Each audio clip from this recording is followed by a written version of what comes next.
আল্লাহর গোলাম নবীর উম্মতের দল। মা আয়েশা রাদিয়াল্লাহু তাআলা আনহা বলেন, ইউসুফ আলাইহিস সালাতু ওয়াস সালামকে সেই জামানার মহিলারা দেখার পরে হাতের মধ্যে যখন লেবু দিল অথবা আপেল দিল বা কোনো ফল দিল, ওই ফলটা কাটার সময় ইউসুফ আলাইহিস সালাতু ওয়াস সালামকে সামনে দিয়ে নিলেন। ইউসুফ আলাইহিস সালাতু ওয়াস সালামের চেহারা যখন দেখলেন এত সুন্দর, ওই চেহারা দেখার সাথে সাথেই তারা লেবু কাটার বদলায় আঙ্গুল কেটে ফেললেন। আয়েশা রাদিয়াল্লাহু তাআলা আনহা বলেন, হে নবীর উম্মতের মহিলারা,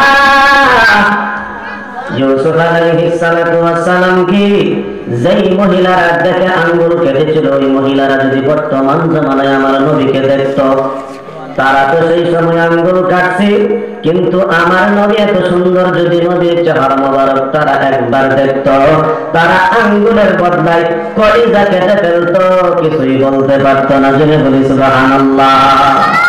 তাহলে আল্লাহর নবী সুন্দর ছিল কি ছিল না? আল্লাহর নবী কেমন সুন্দর ছিল?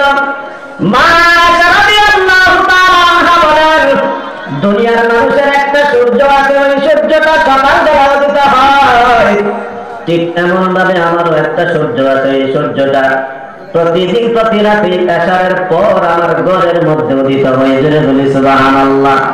মা আয়েশা রাদিয়াল্লাহু তাআলা আনহা একদিন সুই দ্বারা কাজ করতেন, এমন সময় সুইটা হাত থেকে পড়ে গেছে। ওই সুই হাত থেকে পড়ে গেছে একটা দরওয়াজার কিনারার মধ্যে, কর্নারের মধ্যে। সুইটা অনেক তালাশ করলেন, পেলেন না। হঠাৎ করে মনে হলো আমার নবী আসুক, ওই নবী আসলে আমার সুইটা আমি পেয়ে ফেলবো।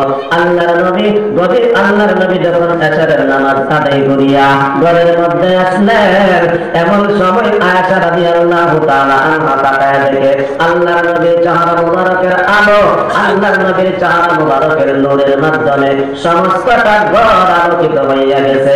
দরজার কিনারার মধ্যে যে ছোট্ট সুইটা পড়ে আছে, ওই সুইটা দাঁড়িয়ে থাকা অবস্থায় দেখে ফেলছে। জোরে বলি সুবহানাল্লাহ।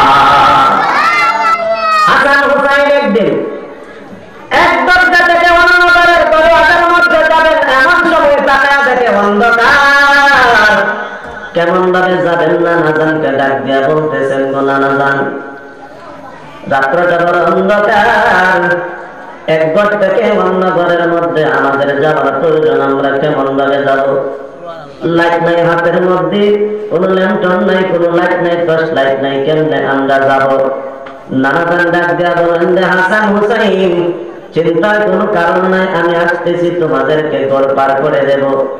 আল্লাহর নবী যখন দরওয়াজার মধ্যে আসলেন, চেহারা মুবারক, আল্লাহু আকবার, চেহারা মুবারক যখন বাহির করলেন দরজা থেকে, এমনি হাসান হুসাইন তাকায় দেখেন এক দরজা থেকে অন্য দরজা পর্যন্ত, দরওয়াজা পর্যন্ত দু চোখ মেলে তাকায় দেখেন, দেখা যাইতেছে আলোকিত হয়ে গেছে।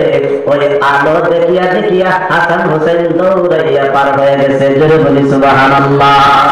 তাহলে আমাদের নবী সুন্দর ছিল না সুন্দর ছিল?